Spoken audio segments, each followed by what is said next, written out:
Hey, don't throw any water bottles at me if you don't like my top 25. Let's have a true discussion because I'm not going to revert back, but I might could make some changes next week.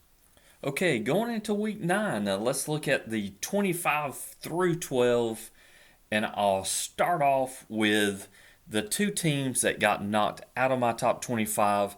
That would be Nebraska. I had them at 19, and good gracious, Indiana just whooped that ass. Indiana was ranked 22nd. They beat them 56 to 7.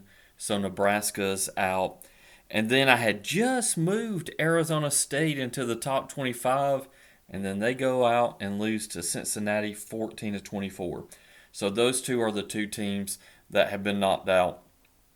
Looking at number 25, that would be the Rebels of UNLV. They beat Oregon State 33 to 25. This is their first time in my top 25. They actually play Boise State Friday night late. So if you're on the East Coast, not sure how many of us are going to stay up that late. Gracious, that's going to be early in the morning when that game finishes. But this game will allow Boise State the chance to retain that position in the playoff as having that group of 4 or 5, whatever they're calling it now, the shot in the playoff. Falling down for me, I know it's a big fall, but they were 17 last week. Number 24 is the Missouri Tigers. They beat Auburn 21-17. Cook got hurt, and then he came back in and saved them. Missouri's just not looking good. Auburn had many chances to win this game. Missouri did fight back. Their next game will be against Alabama. Falling to 23, I have Ole Miss. They didn't play this week, and I know it's hard to drop a team when they don't play 5 spots, but they're another team I'm still trying to figure out where they fall, kind of. They have Oklahoma this week, and Oklahoma's looking just as bad. So Ole Miss might be trying to hang in this position as of right now. Moving into my top 25, this is the other team that moves in for me, and that's the SMU Mustangs at rank 22. They defeated Stanford 40 to 10. They have Duke this week, so it should be a solid game for them. Moving up to 21 is the Pittsburgh Panthers. They actually had a bye too. They play Syracuse this week. And then Illinois moved up 4 spots for me. They beat Michigan 21 to 7. I watched a little bit of that game. It was kind of boring. Michigan still can't find any offense. But Illinois plays Oregon this week. That's a big game for both teams. At 19, moving up 2 spots, I have Navy. They beat Charlotte 51 to 17. They have a huge game this week. They play Notre Dame, and actually had Notre Dame falling back just a little bit, and we'll get to that. At 18, wow. I don't think they've been out of the top at least 12 in a very long time, and that is the Alabama Crimson Tide. They lost to my last week's 13th ranked Tennessee 17 to 24. They fall 7 spots for me. Like I said earlier, they'll play Missouri this week to try to right the ship, which they should. Like I said earlier, I'm not sure Missouri is a top 25 team right now, and Alabama's not playing well either. But it should be a game they can win and try to keep their hopes of getting into the playoff. And man, how far? I mean, 3 weeks ago they were my number one team, or maybe it was 4 weeks ago. Anyway. They've fallen quite a bit.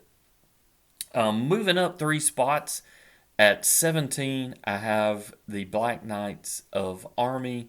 They beat East Carolina 45 to 28.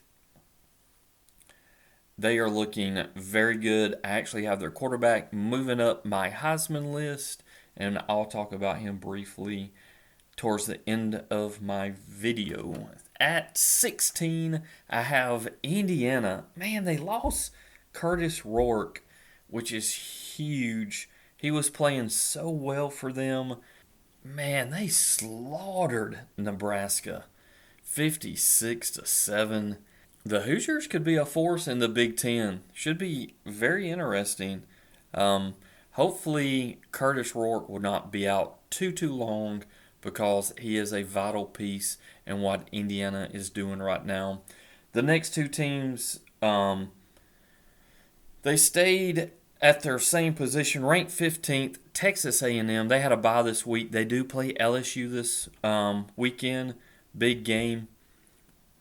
At 14, Boise State stays at that rank. They also had a bye. Like I said earlier, they play UNLV Friday night. And then moving up 3 spots for me to number 13 is Kansas State. They beat West Virginia 45-18.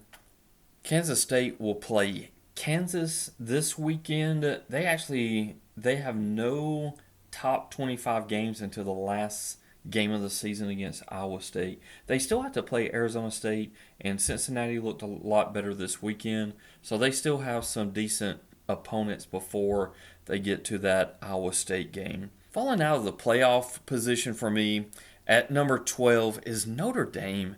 They beat Georgia Tech 31-13. They only fell 3 spots. They do play Navy this weekend, but I just thought the other teams that I have in the top 11 are just better than Notre Dame.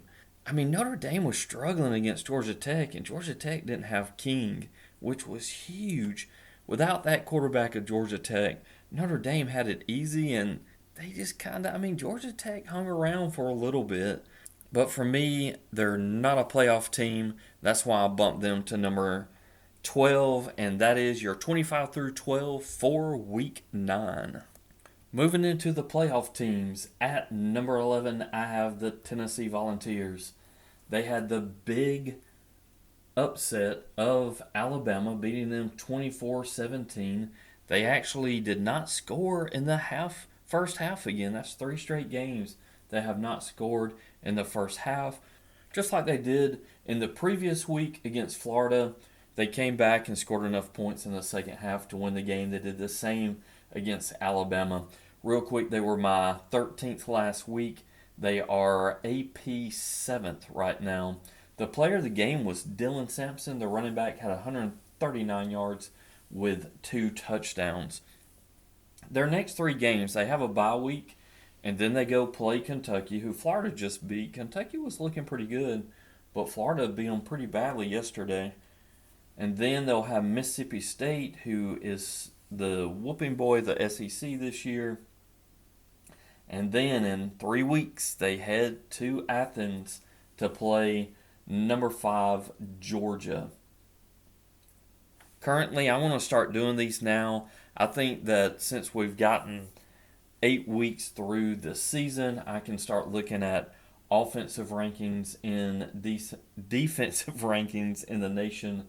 They are 9th in offense, 4th in defense, and their strength of schedule is 28th. That's pretty impressive. 9-4, 28th, even though that offense, that 9th, is kind of skewed with all those games they had at the beginning of the season because that offense is struggling right now. Hey, but they're finding ways to win, so that's all you can ask for. Win the games that are presented in front of you. So at number 11, Tennessee. Moving into the playoff for me, at number 10, I have the LSU Tigers. They were 12th for me last week. AP has them 8th this week. It was a pretty good performance against Arkansas. They won 34-10. Their player of the game was Caden Durham. He's a running back, had 101 yards with 3 touchdowns. Their next 3 games is going to decide if they have a true chance of getting into the playoff. They go to Texas A&M, which is going to be very tough. I actually don't think they'll win that game. Then they host Alabama, another game I don't think they're going to win. And then they got to go to Florida, and Florida's all of a sudden has found an offense that's playing really well. Those are 3 tough games. And the kicker about all this, and this is why the SEC is so tough, they can only lose 1 more. They already have a loss. So, in the way the SEC is going, they're going to have to go 2-1 to have a shot at the playoff, I think, and I don't think they're going to do it. I think they're going to come out of this 1-2. Heck, they could come out 0-3, but you never know. They could go 3-0. I highly doubt it. Their national ranking in offense is 25th. Their defense is 67th, and their strength of schedule is 17th. That defensive ranking was surprising for me. They brought in a lot of defensive talent. They're known for having a good defense. I guess since they've played better teams, that's why it's so much lower. And man, they shut down Arkansas's running game yesterday. So maybe it was just because of them having a tougher schedule at the beginning of the season than some of the other teams. And you know how I feel about Brian Kelly. I just don't trust him, and that's why I think they're going to go 1-2 in those 3 games. Dropping to number 9 is the Texas Longhorns after their big defeat from Georgia. They lost 15-30. Their player of the game was Anthony Hill Jr. He was a linebacker. He had 8 tackles with a sack. Kid was freaking everywhere if you were watching the game. They were previously ranked second with me. The AP still has them at 5. Their next 3 games, they go to Vanderbilt, which Vanderbilt's ranked in the AP, but not for me. And then they get a bye. Then they'll host Florida. And then they go to Arkansas. So some pretty decent matchups in the next 3 weeks. Their offensive ranking is 15th. If you watched that game last night, you would probably disagree. Their defensive ranking is 1st. That's pretty hard to say because their defense did play very well. They did get 3 turnovers, and their strength of schedule is 51st. Now let's talk about the game. Georgia completely dominated the first half. Texas was down 23-0. They brought in Manning to try to spark the team. He didn't do much. They couldn't really run the ball. Golden and Bond and Wingo, they were getting open occasionally, but it's like Ewers was getting so much pressure he couldn't get a pass to them. They didn't complete a 3rd down until late in the game. They only had 29 yards rushing, 4 turnovers, 3 of them were fumbles. Georgia's defense was all over both quarterbacks. After the half, Stark went back to Ewers. He looked good on that first drive, and then they had the controversial call, which they switched, which you're not supposed to be able to do. But honestly, it was a bad call to begin with. But if you make the call, you need to stick with it because that's the rules. It didn't matter at the end of the game. They did score a touchdown after the interception, but Georgia pretty much dominated this game. If they didn't have that play reversed, I mean, it could have easily been a 30-8, maybe even more, or maybe even a higher point differential in the game. Texas definitely didn't look like the number 1 team in the nation. The thing that was a big surprise for me, the 29 yards rushing all week long, and I've even talked about one of their offensive linemen. They were supposed to have one of the best, or not the number 1 offensive line in the nation, and Georgia's defense pushed them around. They couldn't get any push. They couldn't protect the quarterback or open holes for the running game. 29 yards rushing against, as a number 1 team, man, that's tough. And then the turnovers, God, there were 7 turnovers in the entire game. And I'm not trying to sound biased, but to me, Georgia dominated the game so much, it was kind of boring until the end. Kirby made an odd decision at the end that kind of made me really nervous, but they were still able to hold on and get a much-needed win. I thought it was going to be very hard for Georgia to stay in the playoff if they lost this game because they still got Tennessee, and that's always a huge game for them. They still got Georgia Tech and Florida. Those teams always play them well. But for Texas, they're still in the playoff picture. I still think they're a top 12 team, but they're just going to have to clean up some of their issues. The turnovers, and they need to be challenged like Kirby did to his trenches. Stark needs to go out there and say, look, all this talent on the O line, you got to start pushing people around. And maybe we're going to find out against Vanderbilt if they are. I still think they're a playoff team, but we're going to really find out in the next 3 weeks because Florida is playing better, like I said earlier. But I still think they have enough talent to right the ship. And I'm going to be honest, after last night, I think they need to start Manning over Ewers. Manning gives you that mobility. If he gets in trouble again, he can use his legs to get first downs where Ewers just wasn't able to do that. I think Stark needs to seriously consider putting Manning in. Moving up to number 8 is the Clemson Tigers. They were my 10 last week. They're AP 9.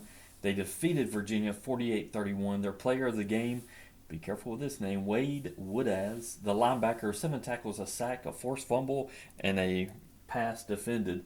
Pretty good game. Next 3 games, they play Louisville, who just gave Miami everything they could.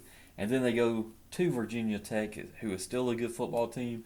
And then they play Pittsburgh in 3 weeks. So 3 tough matchups for Clemson. They have really turned the corner after getting beat by Georgia. Their offensive ranking is 7th. Defense is 53rd. Strength of schedule is 59th. Klubnik is throwing the ball all over the place. He had 308 yards against Virginia. Man, that Maffa kid, man, watch out for him. When he gets rolling, he is such a big kid. He can really make a difference in a game.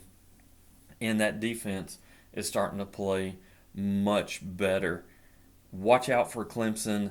I hope them and Miami make it to the ACC championship because that will be definitely a game to watch and could determine where they fall in the playoff because I think both of them still have a very good chance of making the playoff.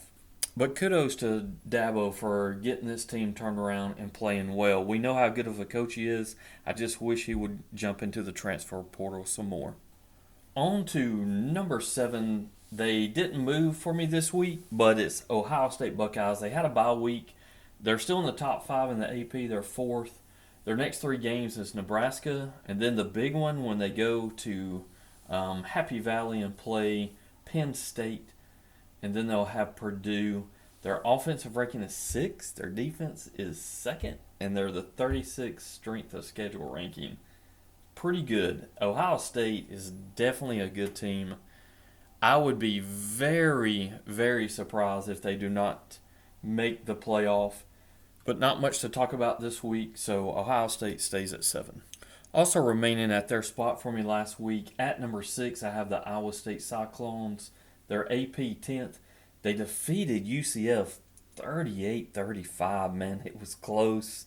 They gave up 2 huge interceptions. I have Rocco Becht as the player of the game because even with the 2 interceptions, he bounced back with some much needed big plays, mostly with his legs. He scored on a few touchdowns running, and he found a way to get Iowa State back into the game after his interceptions, and they found a way to win, even though UCF kid almost gave it away by throwing the ball out before he runs in the end zone, which I don't understand.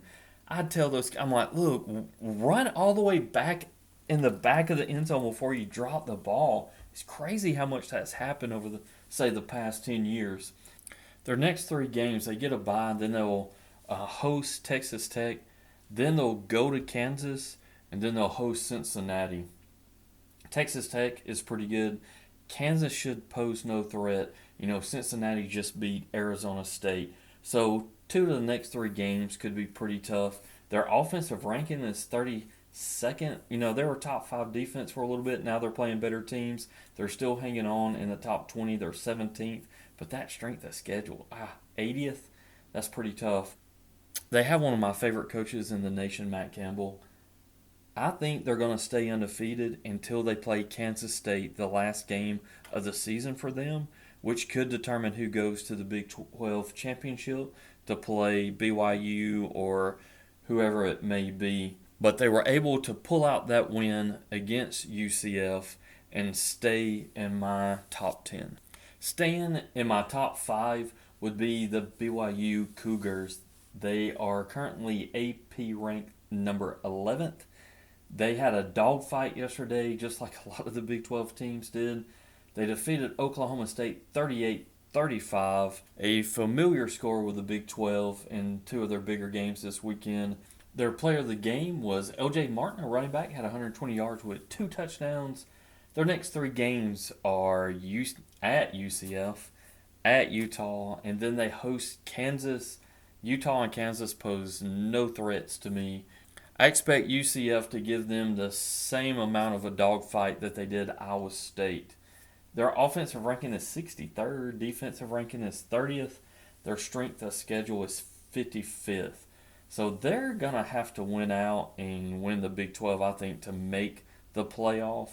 I'm not sure they're going to have enough resume if they lose one, and especially if they lose two. So I think they can only afford to lose one game. And now that could be the Big 12 championship, but they still got a few more games they got to get by. They don't play anybody else that's ranked. I mean, their only true big win is that when they beat Kansas State 38-9. They did beat SMU. SMU is ranked now. They beat them 18-15. But with no remaining top 25 teams, UCF is not going to get to it. Utah is not going to get to it. Kansas, Arizona State, Houston, none of those teams are going to be ranked anytime soon. So I think they're going to have to win out for sure. Moving up to the ranked 4 position is the Georgia Bulldogs. They were 8th last week. They moved all the way to the second ranking in AP. They defeated my number 2 Texas 30-15. The player of the game was Jalen Walker. He was a linebacker, 8 tackles and 3 sacks. J.J. Watt had even commented on him about how well he was playing. That was really cool. Their next 3 games, they get a bye week, and then it's the largest cocktail party where they play Florida and Jacksonville. Then they have to travel to play my 23 Ole Miss, and then they will host number 11 Tennessee. Those are just 3 big more games for Georgia. That's why they're right now, their strength of schedule in the nation is number 1. Their offensive ranking is 44th. Their defense is 19th. And man, did they come to play. That defense, who had been getting picked on by all the media, came out and just lit up that number 1 offensive line, so to speak. They said they were number 1. But Georgia looked so good on the defensive side, making a lot of plays, getting a lot of turnovers. Now we have to go to the offensive side. Beck, buddy, you got to find your way, man. He has been struggling. I know a lot of his interceptions have been anticipation throws, and a lot of that can be on the wide receiver. And then he had lucky. That one bad tip, he threw it high so that he could go up and get it. That was just unfortunate. And then some of the other ones could have been a miscommunication on which route to run. So I'm not sure if that's Beck throwing the wrong route or the wide receiver running the wrong route. It doesn't matter. They had a dominating win to me, even after the whole controversy thing, which the call was really bad. It's just how they handled it, and it always stinks to see fans. You hate to see when fans get upset like that and start throwing stuff on the field. Similar to what happened to the Braves many years ago in a playoff game.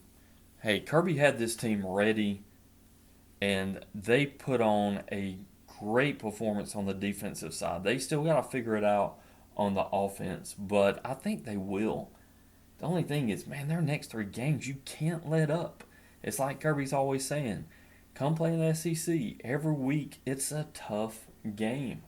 Look, Florida's playing better. We know Ole Miss is good. Lane Kiffin got a lot of transfers, and Tennessee just beat Alabama, who beat Georgia. The SEC is producing so many good games, even though these 2 games, you kind of could have fell asleep on the Alabama and Tennessee game and on the Georgia-Texas game there for a little bit, especially in the first halves. They both had a team that didn't score a single point in the first half, and that's, people enjoy watching offensive games sometimes. I enjoy a good defensive battle as well. Not all the time, but I do enjoy one. But right now, I have Georgia at number 4. I think it was so big for them to win that game because of who they still have left with Ole Miss and Tennessee. They can only lose one more of those games. They really need to go 3-0 to have a shot at going to the SEC title game, but they only can lose one to have a chance to stay in the playoff. And I rarely do this on my channel, but I'm going to homer out and go Dogs. Moving on to number 3, they're staying at that rank. They're my 3, AP's 3. They had a bye week. Their next 3 games are at Wisconsin. Wisconsin is playing better. And then the big game, they host Ohio State. And then they host Washington. So they have 3 big games coming up. You know how I don't believe in Penn State. They have not been able to beat Ohio State or Michigan in a long time. They'll have a chance in 2 weeks. I think Ohio State's going to beat them by 14. I keep saying that. We'll talk about it more next week. Their national offensive ranking is 10th, defense is 6th, strength of schedule is 70th. Those rankings to me, blah. They hadn't played nobody. They should be high. Let's see what they do against Ohio State. Moving up 2 spots, at number 2, the Miami Hurricanes. They were my 4th. They're AP 6. They defeated Louisville 52-45 in another thriller. Great game to watch. Player of the game is Cam Ward. We all know he's quarterback. 319 yards passing with 4 touchdowns. And if you have seen, when they are in need of a play, this kid is the one that can make it. God, he's so fun to watch. He is playing so well. He has literally put the Hurricanes on his back, and he is carrying this team. Their next 3 games will be Florida State, Duke, and at Georgia Tech. Florida State, they'll blow them out, I think. Duke and Georgia Tech could be close games. We all know what they did against Georgia Tech last year by not kneeling. They are the number 1 offense in the nation, and they have the 21st ranked defense, and their SOS is 42nd.